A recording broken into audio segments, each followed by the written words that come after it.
সম্মানিত দর্শক, আজকে শার্ট সেলাই শেখাবো এবং শার্টের কলার কাটিং এবং কলার লাগানো আপনাদের দেখাবো। তো দেখুন, একটি শার্ট কাটিং করার পর আমাদের প্রথম কাজ হবে শার্টের যে বোতাম প্লেট এবং বোতাম ঘাটের যে প্লেট, অর্থাৎ সামনের দুইটা পার্ট আপনারা এইভাবে রাখবেন।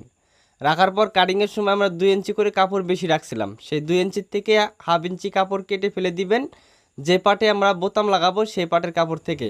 দেখুন, প্রথমে একটা ভাঁজ দিবেন হাফ ইঞ্চি পরিমাণ, এরপরে আরেকটা ভাঁজ দিবেন 1 ইঞ্চি পরিমাণ। দেওয়ার পরে আপনারা বরাবর সেলাই দিবেন। আর এ পার্টের মধ্যে আমাদের থাকবে বোতাম, এ পার্টে আমরা বোতাম লাগাবো, ঠিক আছে? তো এবার দেখুন, এবার এটা আমাদের কমপ্লিট হয়ে গেল। এবার আমরা যেটা বোতাম ঘাট তৈরি করব এই পার্টে, দেখুন কাপড় আমরা কাটবো না, না কেটে হাফ ইঞ্চি পরিমাণ একটা ভাঁজ রাখবো। এরপরে আরেকটা ভাঁজ দিব 1.5 ইঞ্চি পরিমাণ, দেওয়ার পরে বরাবর সেলাই করে দিব। আর এই ভাঁজটা আপনারা সোজা সাইডে দিবেন। দেখুন, এটা কিন্তু সোজা সাইডে আমি ভাঁজটা দিয়ে নিলাম, আর এখানে একটু বিট সিস্টেম করলাম, তাহলে দেখতে খুব সুন্দর লাগবে। এবং দুই সাইডে দুইটা সেলাই দিলাম, একটু লক্ষ্য করলে আপনারা বুঝতে পারবেন। এবং বোতাম লাগানোর পর আমাদের এরকম থাকবে, এটা হচ্ছে আমাদের সামনের পার্ট, সামনের সাইডে আমাদের এরকম থাকবে বোতাম এবং বোতাম ঘাট তৈরি করবেন।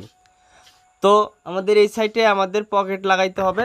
তো পকেট লাগানোর জন্য 19 ইঞ্চি শার্টের জন্য 6 ইঞ্চি নিচে একটা চিহ্ন করবেন, আর এ পাশে নেবেন 1.5 ইঞ্চি।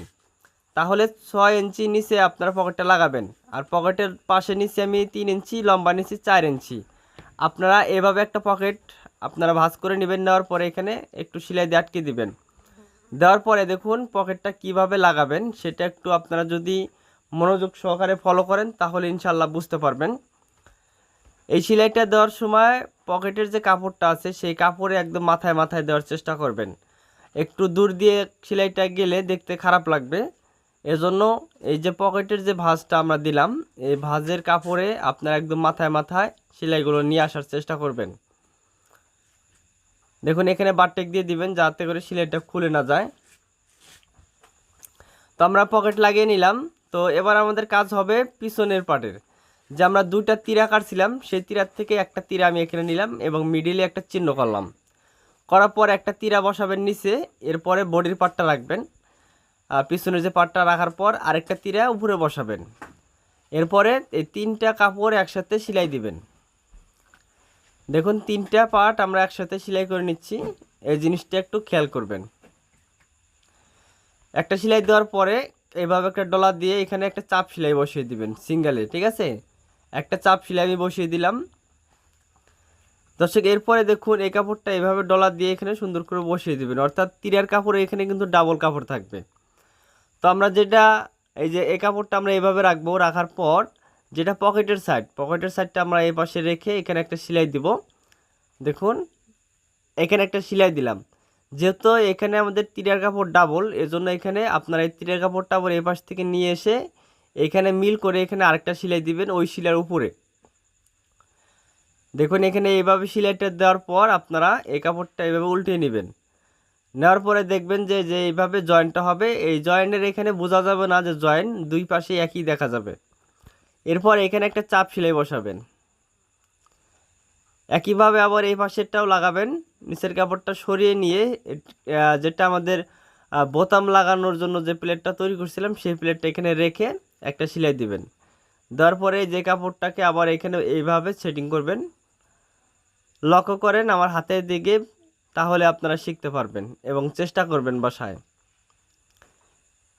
দেখুন, এইভাবে জয়েন্ট আমি দিয়ে দিলাম, এটাকে উল্টে নিব। এইভাবে জয়েন্টগুলো দিলে আপনাদের উল্টা সিজা আপনারা বুঝতে পারবেন না, আপনারা যে কোন পার্ট উল্টা কোন পার্ট সোজা এটা আপনারা বুঝতে পারবেন না। এইভাবে সেলাইগুলো করবেন শার্টের। দেখুন, শার্টের তীরা লাগানো শেষ এবং ঘাড় জয়েন্ট দেওয়া শেষ। তো দেখুন, এটা হচ্ছে আমাদের হাতা। তো এই হাতার এখানে কিন্তু আমরা বিট সিস্টেম করব, এই জন্য এখানে চিহ্ন অনুযায়ী আমরা এইভাবে একটা ভাঁজ রাখবো। রাখার পর এখানে দেখুন হাফ ইঞ্চি পরিমাণ একটা মুড়ি একটা ভাঁজ রাখবো। এরপর আরেকটা ভাঁজ দেবো, এই ভাঁজটা আপনাদের সোজা পাটে দিতে হবে, তাহলে এখানে বিট সিস্টেম করলে দেখতে খুব ভালো লাগবে। দেখুন, এই যে একইভাবে দুইটা হাতার কাজ করবেন। এখানে একটু বিট করে দিলাম, যেভাবে আমরা সামনে যেটা পকেটের সাইডে যেভাবে সেলাইটা দিলাম ঠিক এই পার্টের মধ্যেও আমরা সেলাইগুলো একইভাবে দিয়ে নিব, তাহলে এটাকে হাফ শার্ট হবে বিট সিস্টেম, ঠিক আছে? এটাকে আমরা প্লেট বলে থাকি। এরপর এই হাতারটা আপনারা একইভাবে রাখবেন। এই যে দেখুন, একইভাবে এইভাবে রাখার পর আপনারা হাতার তালপাট কাটিং করে নেবেন। তাহলে এভাবে হাতায় তালপাট কাটিং করলে হাতাটা আর উল্টাপাল্টা হবে না। অনেক সময় তালপাট দুটাই এক পাশে পড়ে যায়, এই জন্য এইভাবে আপনারা হাতাটা তালপাট কাটিং করবেন। এরপর দেখুন সোজা সাইডে এইভাবে আপনাদের মুড়িয়ে সেলাই দিতে হবে হাতার পাটে।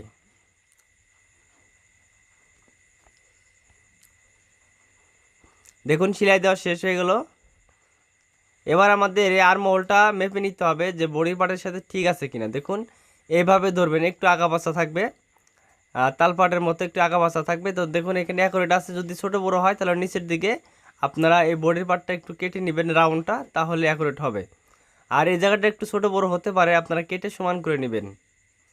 এরপর এইভাবে একটু আগা পাশা করে নিয়ে এখানে একটু চিহ্ন বসাবেন, আর এই চিহ্ন অনুযায়ী আপনাদের সেলাই করতে হবে হাতাটি। একইভাবে দুই সাইডের চিহ্নটা দিয়ে দিবেন, তাহলে কিন্তু হাতা লাগানো সঠিক হবে। তো এই হাতার কাপড়টা যাতে উল্টাপাল্টা না হয় সেদিকে খেয়াল করবেন। এইভাবে দুইটা হাতা বসাবেন, বসানোর পর আপনাদের কোন হাতা কোন পাশে সেটা আপনারা এইভাবে মিল করবেন। দেখুন এই যে বডির পার্টে যে এখানে পকেট আছে, পকেটের সাইডে আপনাদের এই হাতাটা হবে। এই হাতাটা আপনারা এইভাবে বসাবেন। বসানোর পর মিডিলে যে চিহ্নটা দিয়েছিলাম সেই চিহ্ন অনুযায়ী হাতার চিহ্ন এবং আপনাদের তীরার যে চিহ্ন সেই চিহ্ন অনুযায়ী মাঝখান থেকে সেলাইটা ধরবেন। এখানে যেহেতু আমরা এই শার্টে চাপ সেলাই দেবো, এই জন্য আমরা হাতাটা এইভাবে লাগিয়ে নিব, তাহলে চাপ সেলাই আমরা দিতে পারবো। এবার আমরা ওই পাশ থেকে একদম মাঝ বরাবর সেলাইটা নিয়ে আসবো, এইভাবে মিল করে নিয়ে আমরা সেলাইটা নিয়ে আসবো। অনেক সময় এখানে ছোট বড় হয়, আপনারা ভয় না করে বাড়তি হলে কেটে দিবেন, ছোট হলে একটু কেটে নেবেন। দেখুন সেলাইটা আমি দিয়ে দিলাম। এখন আমরা এখানে চাপ সেলাই দিব। তো চাপ সেলাইটা কিভাবে দেয় একটু খেয়াল করেন। এই যে এখানে দেখুন কাপড়টা এদিকে রেখে এখানে আপনার চাপ সেলাইটা বসিয়ে দেবেন খুব সুন্দর করে। এই চাপ সেলাই দিতে গেলে আপনাদের মনে রাখতে হবে সেলাইটা যাতে সব সাইডে এক সমান থাকে, এক মাপের থাকে। কোনো জায়গায় যাতে চিকন, কোনো জায়গায় মোটা এরকম না হয় সেদিকে খেয়াল রাখবেন। দেখুন আমি চাপ সেলাই দিয়ে নিলাম। হাতাটা এইভাবে চাপ সেলাই দিতে হয় শার্টের মধ্যে, তাহলে শার্টগুলো দেখতে ভালো লাগে। এরপর একইভাবে আপনারা এই হাতাটার জয়েন দিবেন। আমি দুইটা হাতায় জয়েন দিয়ে দেখাবো, কোনো জায়গায় স্কিপ করব না, পুরোটাই দেখাবো। তো এই জন্য ভিডিওটা একটু বড় হবে, তো আপনারা একটু ধৈর্য সহকারে দেখতে পারলে আপনারা অনেক কিছু শিখতে পারবেন। আপনাদের ছোট বাচ্চাদের জন্য আপনারা এইভাবে শার্ট তৈরি করে আপনারা চেষ্টা করবেন যে আপনারা পারেন কিনা। তো অবশ্যই পারবেন যদি ভিডিও দেখেন, এই ভিডিও অনুযায়ী যদি কাটিং করতে পারেন, সেলাইগুলো যদি করতে পারেন ইনশাল্লাহ পারবেন। হয়তো প্রথমে একটু খারাপ হবে, কিন্তু কয়েকটা করার পর ধীরে ধীরে কাজগুলো ফিনিশিং আসবে। দেখুন এই পাটেও একইভাবে চাপ সেলাই দিবেন। মনে রাখবেন ওই হাতার চাপ সেলাইটা যে পরিমাণ মোটা দিছিলেন, এই হাতার চাপ সেলাইটাও ঠিক সেই পরিমাণ মোটা রাখবেন। খুব সুন্দর করে আপনারা বসাবেন আর একটু করে চাপ সেলাই দিয়ে নেবেন। ধীরে ধীরে কাজগুলো করে সুন্দর করে দিবেন। এরপরে আপনারা এই যে সাইডের সেলাইগুলো দিয়ে দিবেন, যেভাবে আপনারা কামিজের সেলাইগুলো দেন একইভাবে এই শার্টের সাইড সেলাইগুলো দিয়ে দিবেন। এখানে আর মাপ নেওয়ার কোনো প্রয়োজন নেই। আপনারা অল্প একটু করে কাপড় রাখবেন, সাইডে 2 সুত পরিমাণ কাপড় রেখে আপনারা এইভাবে সেলাই দিবেন দুইটা সাইড। তো একটা সাইডের আমি সেলাই দিলাম, তো আরেকটা সাইডের সেলাই আমি এখন দিয়ে নিচ্ছি। দেখুন কোনো জায়গায় স্কিপ করব না ভাই, ঠিক আছে? সব কিছু আমি দেখিয়ে দিচ্ছি, কলার কাটিং, কলার সেলাই, কলার লাগানো সবই দেখিয়ে দিব। দুইটা সাইড আমার কমপ্লিট হয়ে গেল। আপনাদের ওভারলক থাকলে ওভারলক করে নেবেন, না থাকলে সমস্যা নাই, সুতি কাপড় যেহেতু সুতা উঠবে না। এরপর দেখুন নিচে চাইনিজ সেলাই দিবেন। তো নিচে প্রথমে একটা ভাঁজ দিয়ে এই সেলাইটা চিকন করে দিতে হয়, যতটা সম্ভব আপনারা চিকন করার চেষ্টা করবেন। প্রথমে একটা ভাঁজ রাখবেন, রাখার পর একটা সেলাই দিবেন। দেখুন আমি একটা ভাঁজ রেখে সেলাই দিয়ে নিলাম চিকন করে নিচের সেলাই এটা। এখন দেখুন আরেকটা ভাঁজ রাখবো, এখানে এখানে আরেকটা ভাঁজ দিয়ে আরেকটা সেলাই দিব। এখানে দুইটা সেলাই দেওয়ার আর কোনো প্রয়োজন নেই।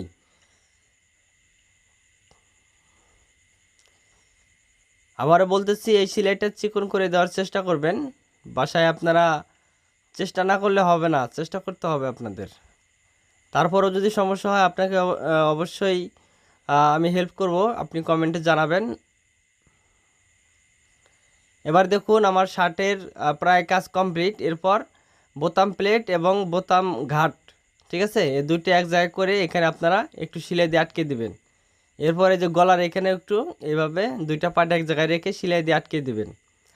এবার দেখুন শার্টের কলারের জন্য আমরা বক্রম নিচ্ছি, এখানে টিসি বক্রম বা চায়না বক্রম ব্যবহার করবেন।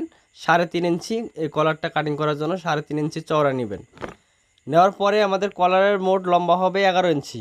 11 অর্ধেক কত 5.5। এভাবে একটা ভাঁজ রেখে এখানে 5.5 নেবেন। 5.5 নিয়ে এখানে একটা সোজা একটা মার্জিন করবেন।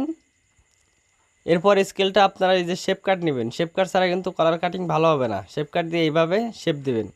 আমি স্কেলটা কিভাবে ধরতেছি এই দিকে একটু লক্ষ্য করবেন, যেহেতু ক্যামেরার ব্যাপার ভালোভাবে হয়তো বুঝাইতে পারতেছি কিনা আমি বুঝতেছি না। আর এখানে একটু বাড়তি রাখবেন, রেখে কিভাবে কাটিংটা করতেছি সেটা একটু খেয়াল করবেন। এটা কিন্তু ছোটদের শার্ট কাটিং করলে আপনারা ছোটদের শার্টের কলারগুলো এভাবে কাটিং করবেন, কিন্তু বড়দের জন্য শার্টের কলার কাটিং কিন্তু ভিন্ন পদ্ধতিতে করতে হবে, মনে রাখবেন। এরপর এই যে এদিকে ঘোরাবেন, ঘোরানোর পর এই সাইডের নিচের দিকে এভাবে হালকা একটু রাউন্ড শেপ করবেন। দেখুন কলারটা আমি কাটিং করে নিলাম। এবার এই যে কলারে যেহেতু এখানে একটা ভাঁজ রাখতে হবে, এই জন্য এখানে আপনারা কেটে দিবেন। দেখুন সম্পূর্ণটা কাটার প্রয়োজন নাই, ঠিক এই পর্যন্ত আপনারা কেটে দিবেন। এখন এটাকে আমরা কাপড়ের সাথে সেলাই দিয়ে আগে লাগিয়ে নেব। তো খেয়াল করুন, কাপড়ের উপরে রেখে বক্রমের উপরে আগে একটা করে সেলাই দিবেন। সেলাইটা আমি কোন জায়গা থেকে কোন জায়গা পর্যন্ত দিলাম এই জিনিসটা মনে রাখলে আপনাদের হয়ে যাবে। দেখুন এখানে দুইটা বক্রম আমরা দুইটা সেলাই দিয়ে লাগিয়ে নিলাম, এই যেখানে যাতে সরে যাতে না যায় এই জন্য আপনারা এইভাবে সেলাইগুলো দিবেন। বাড়তি কাপড়গুলো কেটে খুব সুন্দর করে ফিনিশিং দিবেন। এটার মাথায় মাথায় আরেকটা করে সেলাই দিবেন বক্রমের উপরে, ঠিক আছে। এবং আপনাদের এই যে এই কলারের নিচের এইদিকে একটু একটু করে কাপড় কেটে দিয়ে আপনারা এখানে এইভাবে একটা মুড়িয়ে সেলাই দিবেন 1 ফিট পরিমাণ। নিচের সেলাইটা আপনাদের এইভাবে দিতে হবে, মনে রাখবেন। এখন দেখুন এই বাড়তি কাপড়টা আপনারা কেটে দিবেন। দেওয়ার পরে আরেকটা কাপড় নেবেন, ঠিক আছে। আরেকটা কাপড় নেওয়ার পরে আপনাদের এবারকার সেলাইটা বক্রমের নিচ দিয়ে দিতে হবে, মনে রাখবেন। এবারকার যে সেলাইটা দিব এটা বক্রমের নিচ দিয়ে, নিচে একটা কাপড় রেখে এই কাপড়ের বক্রমের নিচ দিয়ে আপনারা সেলাইগুলো দিবেন। কোন জায়গা থেকে সেলাইটা দিলাম খেয়াল করবেন। এই কোণার মধ্যে আসার পরে একাল সুতা আপনারা এখানে দিবেন, তাহলে কোণাগুলো ভালোভাবে উঠিয়ে নিতে পারবেন। একাল সুতা নিয়ে আপনারা এইভাবে দেখুন এই যে ভিতর দিকে দিয়ে দিবেন, দিয়ে একইভাবে এই কোণার মধ্যেও একটু করে সুতা দিবেন, তাহলে কোণাগুলো ভালোভাবে উঠাইতে পারবেন। কিভাবে আমি সুতাগুলো ভিতরে দিলাম সেই দিকে খেয়াল করলে হয়ে যাবে। এরপর এইখানে আপনারা একটা বারটেক দিয়ে দিবেন, বাড়তি কাপড়গুলো কেটে ফেলে দিবেন। বাড়তি কোনো কাপড় রাখাই যাবে না সাইডে, ঠিক আছে। 1/2 ইঞ্চি বা 2 সুত পরিমাণ কাপড় রেখে কেটে দিবেন। দেওয়ার পরে এই কোণাগুলো একটু করে কেটে দিবেন, যাতে করে আপনারা উল্টে নিতে পারেন সহজে। যদি কোণাগুলো না কাটেন তাহলে কিন্তু এখানে উল্টে নিতে পারবেন না, এখানে ঘুষ ধরে থাকবে। এই যে সুতাটা ধরে আপনারা একটু টান দিলেই কিন্তু কলারের কোণাটা খুব সুন্দর হবে। এখানে আপনারা ডলা দিবেন, কাপড়টা ডলা দিয়ে ফিনিশিং করে নেবেন। নেওয়ার পরে আমি যেভাবে সেলাইগুলো দিই আপনারা একইভাবে সেলাইগুলো দিয়ে নেবেন। তো দেখুন এখান থেকে ধরে আপনারা একটা সেলাই দিবেন, নিচের কাপড়টা টান দিয়ে ধরবেন যাতে কোনো জায়গায় ঘুষ না থাকে। কলারে এই সেলাইটা দিবেন মানে 1 ফিট পরিমাণ দূরত্ব রেখে এই সেলাইটা দিয়ে এখানে একটা বারটেক দিয়ে এখন নিচে আপনারা একটু করে কাপড় রাখবেন, কারণ এখানে যখন আমরা বডি পার্টটা জয়েন দেব যাতে করে ছোট না হয়, এজন্য একটু করে কাপড় রেখে এই কোণায় এইভাবে আপনারা চিহ্ন করবেন। দেখুন এই কোণায় একটা চিহ্ন এবং এই পাশে একটা চিহ্ন করবেন এবং মাঝখানে একটা চিহ্ন করবেন। এখন আপনার কলারের যে মাপ অনুযায়ী বডির পার্টটা আপনাদের কাটিং করতে হবে, সেটা দেখুন কিভাবে। এইভাবে মাপ দিবেন, আপনারা মিডিল পয়েন্ট পর্যন্ত মাপ দিবেন। দেওয়ার পরে আপনাদের মনে রাখতে হবে যে বডির পার্টে আপনারা কলারের থেকে 1/2 ইঞ্চি ছোট করে কাটিং করবেন। তাহলে ছোট করে কাটিং করলে আপনাদের যখন এই কলারের কাপড়টা অর্থাৎ এখন যে কাপড়টা কাটিং করতেছি এই কাপড়টা 1/2 ইঞ্চি টান দিয়ে ধরে সেলাই দিবেন, তাহলে কলারটা ভালো মিলবে। দেখুন কলারটা কিভাবে আমি কাটিং করে নিলাম। এরপর আবারও মেপে নিব যে ঠিক আছে কিনা। দেখুন অ্যাকুরেট আছে। এবার আমরা এই কলারটা কিভাবে সেটিং করি এই জিনিসটা একটু ভালো করে মনে রাখবেন। তবে আমি যে সিস্টেমটা দেখাচ্ছি এটা শুধু ছোটদের শার্টে এভাবে করবেন, বড়দের জন্য কিন্তু এভাবে করলে কিন্তু বড়রা শার্ট নেবে না, কারণ তাদের কাজের ফিনিশিংটা আরও অন্য পদ্ধতিতে করতে হবে। দেখুন কলারটা আমি কিভাবে ধরলাম, কোন পাশ থেকে সেলাইটা কোন পাশ পর্যন্ত নিয়ে আসলাম, আপনারা বারবার দেখে তারপরে কাজগুলো করবেন। আপনারা কাজে যদি ভুল করেন সেই দোষটা যদি আমাকে দেন হবে না। প্রয়োজনে আপনার ভিডিওটা টেনে টেনে টেনে বারবার দেখবেন যে কোন জায়গাটা আপনার বুঝতেছেন না, কোন জায়গাটা আপনার সমস্যা হচ্ছে। তারপরেও যদি সমস্যা হয় আপনাকে আমি হেল্প করব। আপনি কমেন্টে জানাবেন অথবা আমার ইমো নাম্বারে যোগাযোগ করবেন। এই কোনাগুলো এভাবে সেলাই দিয়ে খুব সুন্দর করে উল্টে দিবেন। দেখুন, এরপর এখন আমাদের চাপ সেলাই দিয়ে নিতে হবে। এখানে একটু করে কেটে দিবেন। এখান থেকে আমরা এখন চাপ সেলাই ধরবো, নিচ থেকে ধরে আমরা পুরাটাই চাপ সেলাই দিয়ে নিব এবং এই শার্টের কলারের কোনাগুলো বের হয়ে আসে, এজন্য কেচির মাথা দিয়ে কোনাগুলো খুব সুন্দর করে ভিতরে ঢুকিয়ে দিবেন কাপড়গুলো, বাড়তি কাপড়গুলো, তাহলে কোনাগুলো দেখতে খুব সুন্দর হবে। এই যে এই সাইডটা কোনা একটু বের হয়ে আসে, কাপড়টা ভিতরে দিলেই হয়ে যাবে। ভিতরে আমি দিয়ে দিলাম। দেখুন চাপ সেলাইটা আমি দিয়ে নিচ্ছি। এই চাপ সেলাইটা আপনারা টান দিয়ে ধরে সেলাইটা দিবেন, তাহলে কলারটা এত সুন্দর মিলবে। ঠিক আছে, আপনারা এইভাবে কাজগুলো করবেন। তো দর্শক, ভিডিওটা যদি ভালো লাগে লাইক কমেন্ট শেয়ার করবেন এবং যারা কাটিং ভিডিও দেখেন নাই তো কাটিং ভিডিওটা দেখে আসবেন। ঠিক আছে, দেখুন কলারটা আমি কমপ্লিট করে ফেললাম। তো ভালো থাকবেন, সুস্থ থাকবেন, আল্লাহ হাফেজ।